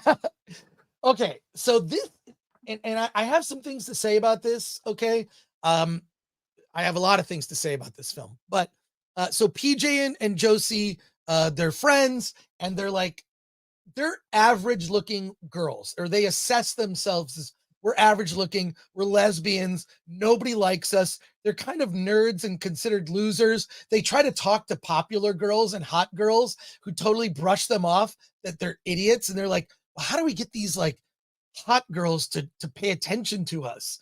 And there's an incident involving one of the football players where a girl is, I mean, she's not From assaulted. the rival What's high that? school. A rival high school assaults a girl. Yeah, a rival high school assaults a girl. So then what happens is they decide, well, we're going to start our own fight club. Yeah, fight club. It's all about self-defense, but it's actually an excuse for PJ and Josie to grope other girls and to try and get girls to like them. And it's there's a character, their teacher named Mr. G, played by Marshawn Lynch, NFL player. You know who Marshawn Lynch was, running back. He is phenomenal in this movie. He is hysterical. The funny thing about this film, it's not an accurate portrayal of high school. It's a very caricatured portrayal. Like all the football players, when they go to school, they all wear like their pads. There's even like, there's not any graphic sex in this film. It's very PG-13 when it comes to the implied sex that's in the film. But one of the football players in a sex scene, you see him with his jersey off, but he's still wearing the pads. It's kind of ridiculous. But what I really love about this film is Rachel Sennett is fantastic, and her chemistry with the other actress who plays Josie is Ayo Edebiri. I'm completely butchering her name. April O'Neil in Teenage Mutant Ninja Turtles. Yeah, she's the voice of April O'Neil in Teenage Mutant Ninja Turtles. Their chemistry is amazing. Now, people are going to have a knee-jerk reaction on why would I want to see a lesbian teen sex comedy? And let me just say this. You could not make this movie with two dudes. If there were two nerdy guys who were heterosexual men who wanted to start a fight club with girls so they could basically get the hot girls to pay attention to them, you're not going to be able to get that movie made. But the fact that these girls, what's interesting is they don't even talk that much about them being lesbians. They just like girls. And what I found relatable in this movie is that they consider themselves to be average girls that can't get the girls that they really like. So in a way, it's very relatable because all they want is for the girl that they have a crush on to like them. It's all the things. What they did was, as opposed to, I'm going to compare it to Bros, right? Bros is a gay romantic comedy. This is a gay teen sex comedy with two leads that are lesbians. The reason that this is much more relatable is it doesn't really lean into them being gay as much. That's not that big a part of the story. They just want the girl they like to like them. Yeah, there's no message in this movie. There's no message. It's just also the comedy. I wouldn't say it's like, would you say it's raunchy? There's parts that might be considered raunchy. Yeah, you know, what I like about the comedy in this movie is it just takes this idea of two lesbians running a fight club, and it just takes it to its logical extreme, because it's not it's a legit fight club at this point, and they're legit punching each other out, and it just goes for it. It holds nothing back. I wouldn't say it's raunchy in the sense of it obsesses about sex, but this one just obsesses about the violence and just the violence within a stereotypical teen comedy high school. It's weird. It's weird, Yeah, but it's like a over the top parody of what someone would consider a high school to be. It's very cartoony, comic bookish, but I like that aspect. I like the fact that the football players always wear their football gear, always in every scene. It's kind of stupid. Yeah, I'll say this: this movie is not woke in any way, other than the fact that if you consider a movie starring two lesbians woke, that's about as far as this goes. The cast of characters in this movie spans the spectrum of society. There's a black Republican in this one. These characters you think you would hate, like the misogynist teacher played by Marshawn Lynch, they actually make them feel relatable and sympathetic throughout the film. And, yeah, oh my God. Marshawn Lynch is so funny in this. So he's this teacher who's kind of broken. He's going through a divorce and he's reading in class a magazine that's like a porn magazine called Divorced. Like, what is the name of it? It was Oh, no, it's a Divorced, porn magazine. It's definitely a porn magazine. but And it says, was it Divorced Beaver or something? yeah, something like that. Something like that. But it's not that, but it's something like that. It's so ridiculous. And then like his comments are so anti-woman. It's hilarious. Like, the things he says about Amelia Earhart, about she wasn't that great because she crashed. She wasn't. The thing is, Earhart wasn't a good pilot. She crashed. It's so good. But the thing is, he says these things, and you would expect them to judge him for it, but they don't. In fact, they make him more sympathetic because he's saying these things. Right. He's going through this terrible divorce, so he just hates women. He's saying the worst comments and about feminism, and I love it. It's just it's a lot of the stuff in this movie is just over the top and ridiculous, right? Yeah. But the fact that even if there would be a female fight club, and it's also violent, the end, it goes, I'm not going to say anything, the third act, it goes way over the top, and it's just freaking crazy. Now, I'll say this, people are divided on this movie. So we have our movie meetup group every Thursday at the AMC Burbank 16. And there were people that hated the film. I get it. Fine. And then there are people who just loved it. I got a text from my friend Ramesh, who was just like, I loved it. It was so like, I knew he would like it, but it's really the two actresses, Rachel Sennett and Ayo Edebiri. Their chemistry is hilarious because they're not portrayed as a like. They're not oppressed. They're not girl bosses. Look, they are. If they are oppressed, it's because they're nerds. Yeah, no, they're total nerds and they're losers, and nothing works out for them. In fact, everyone loves the gay guy in the movie. Yeah, everyone loves the gay guy, but they're like these dumb two girls that are friends who are lesbians. Like, I'll tell you who hates this movie. It's progressive snowflakes. You think? Because there's so much that goes again. Like, you know, there's implications potentially of a student kind of going off and doing violent things, but it never casts judgment on any single thing. It pulls it out just for the laugh. I love it's really the script. You have to give credit to Emma Seligman, which I believe I interviewed her for Shiva Baby. There's an interview. We'll put it on the interview channel, but I think I've interviewed her before. And she's a lesbian. So I think I think she has a different perspective. I just really like this as a teen. I mean, you could call it a teen sex comedy, even though technically speaking, there's not a lot of sex.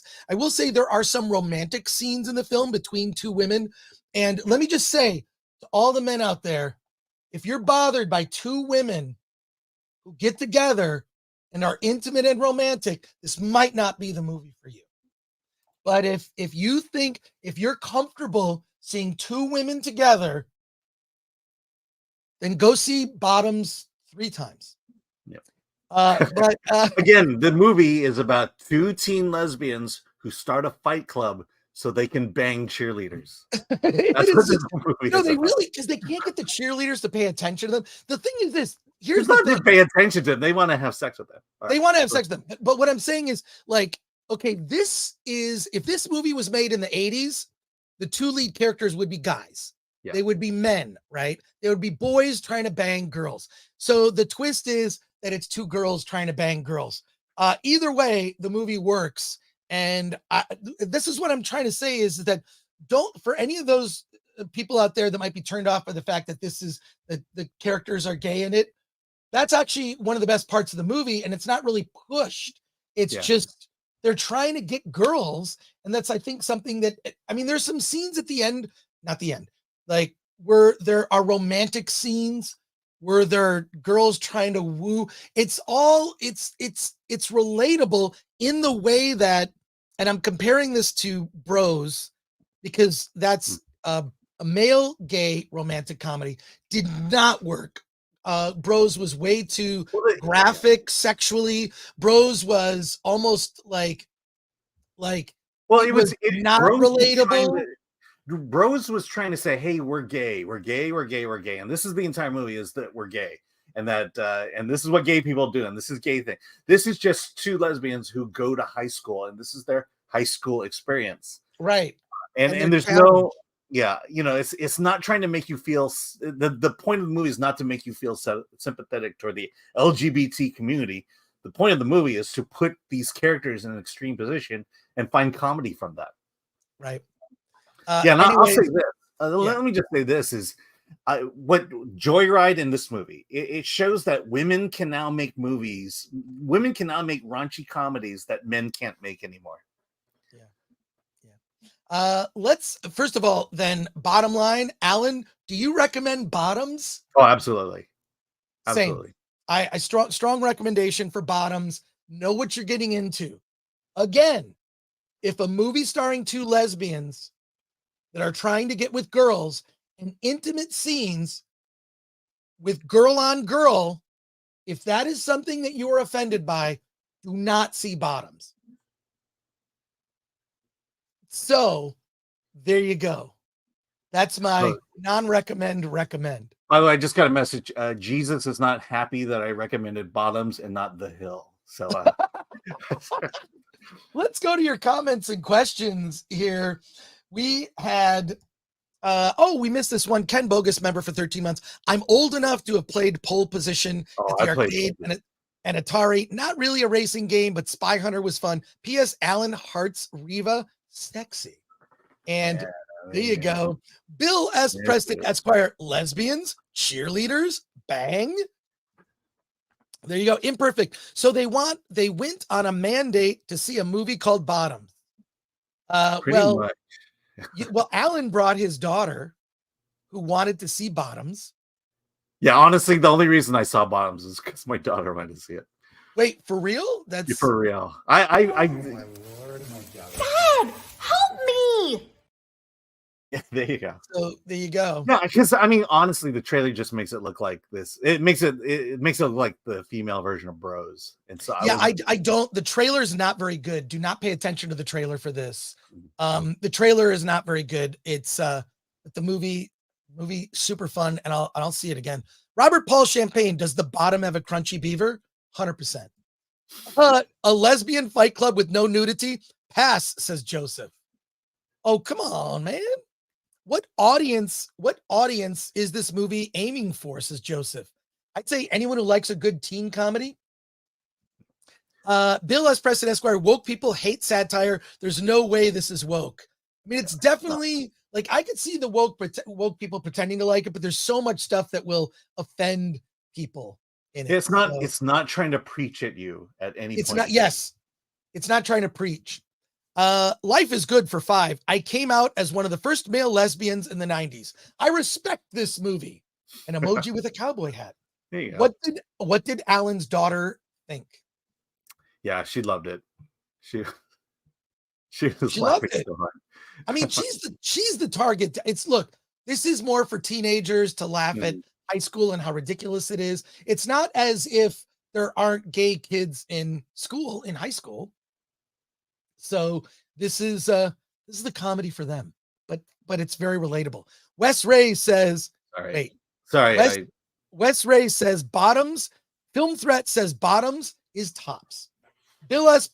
Preston Esquire says, I need to do a double feature of Joyride and Bottoms. That would make a good double feature. Why would straight girls want to be banged by a lesbian, says One Punch Man Tolkien fan. It's answered in the movie. It's answered in the movie because things don't work out like you think. Let's just say that. It's answered in the movie. Hard pass. I love lipstick lesbian cinema, but them getting a pass to objectify it makes it woke, says IR Abby Normal. I don't think this movie is. I'll say this. If you're woke, you're probably going to be offended by this movie. Yeah, absolutely. So there are times where you go, oh, they can't tell that joke because they'll get canceled for it. And and there's a lot of those kind of jokes in this movie. There's so many cancelable lines. Fable for 5 says this Bottoms movie is for all the dogs out there. Bottoms Fat D. Oh yeah, I know what you're talking about. Isn't that song banned from a playlist or something? John Manilang, as long as the movie's not preachy, condescending, I'm in. It's not preachy or condescending. It's just, I don't know. I just had a great time with it. Yeah. I just had a really good time. The critics seem to love this movie. It's at 99% on Rotten Tomatoes, says Joseph. I think the critics are over exaggerating. I mean, I don't think it's a 9 out of 10. But No, it's 99% of the critics liked the movie. It's not saying it gave it a 9 out of 10. It's going to be a lower audience score, but I enjoyed it. Black Star 1069, are they hot or ugly? Well, the girls they're going after are hot. The cheerleaders. And I mean, that's the point of the movie. This comment right here is basically the theme of the movie. Yeah. You know. Marshawn Lynch is just here so he won't get fined, says Patrick Lemire. He has some of the best lines in the film. So Mike MC Wong, who I know did not like the film, I am very conservative. I hated it because it did not deliver on the premise. Not violent, not vulgar, not pornographic enough. I want lesbian sex scenes. No such luck. The killings mostly bloodless. Well, that's sort of a spoiler there. People are trying to compare this to Heathers. It's not Heathers. It's not Heathers. It's not. Ken Bogus says, my guess, no Asians in this one. Alan? Yeah, you know there aren't, but well, no, there's one. But you know, my point on all this is, if you're gonna promote your film as diverse, then you better goddamn have Asians in it. Otherwise, I don't care. Don't virtue signal. Don't virtue signal and then not put us in the movie. Yeah. That's all I'm saying. All right. Oppenheimer was great. Oppenheimer was great. And there should have been Asians at one point in the movie. And there weren't. But I love Oppenheimer and I'm okay with it. Okay. Just got to say, Alan and I recommend Bottoms. We recommend Gran Turismo. A no recommend for Retribution. No recommend for The Hill. And Piaffe gets a soft recommendation if you like stuff that's super weird. So if you like weird stuff. Okay, that about wraps it up for us. Alan, what do you got coming up this weekend? Oh yeah, I'll be at the National Comedy Theater tomorrow night at 7:30. And just the one show. And I believe I'm seeing Equalizer on Monday. I am seeing Equalizer on Monday. I will be at the same screening you are at. Alan, I will see you at California Pizza Kitchen for happy hour. I'll meet you at CPK. We're going to CPK to see Equalizer. And then we'll talk about Equalizer next week. Also, we're going to talk about the new episode of Ahsoka on Wednesday. A couple things coming up. Want to let you know, Alan and I are actually going to Pageant of the Masters tonight. Yeah. Coming out my way. Shout out to Chad who got us tickets. Thank you for that. We are going to Pageant of the Masters. It's a lot of fun. If you've never heard of it, look it up. It is where they take real life paintings and artwork from art history and they recreate them with real people on stage. They have an orchestra. It's incredible. So we're going to that together. Alan and I will not be sitting next to each other, but I will be going there with him. And then next week, I'm letting people know right now, I'm going to be in Atlanta, Georgia. I'm flying out Wednesday night. I will be in Atlanta, Georgia for Dragon Con. I'll be doing our Friday show a week from today, live from Dragon Con. I'll probably be posting some pics. I'll figure out where I'll be doing a meetup. It will more than likely be at the Pulse Bar at the Marriott Hotel in Atlanta, Georgia for Dragon Con. That's where I will be. I will come up with a time and I will let you know next week for an Atlanta meetup. Going to be a lot of fun. I can't wait. I have not been to Dragon Con since 2019. So it's been 4 years since I've been to Dragon Con. I'm going to bring some cosplay. I've got a Mr. Fantastic. Will it be fantastic? I got a Mr. Fantastic costume. I might wear that. Bunch of stuff, but going to be a lot of fun. I want to thank you we just crossed 90,000 subs.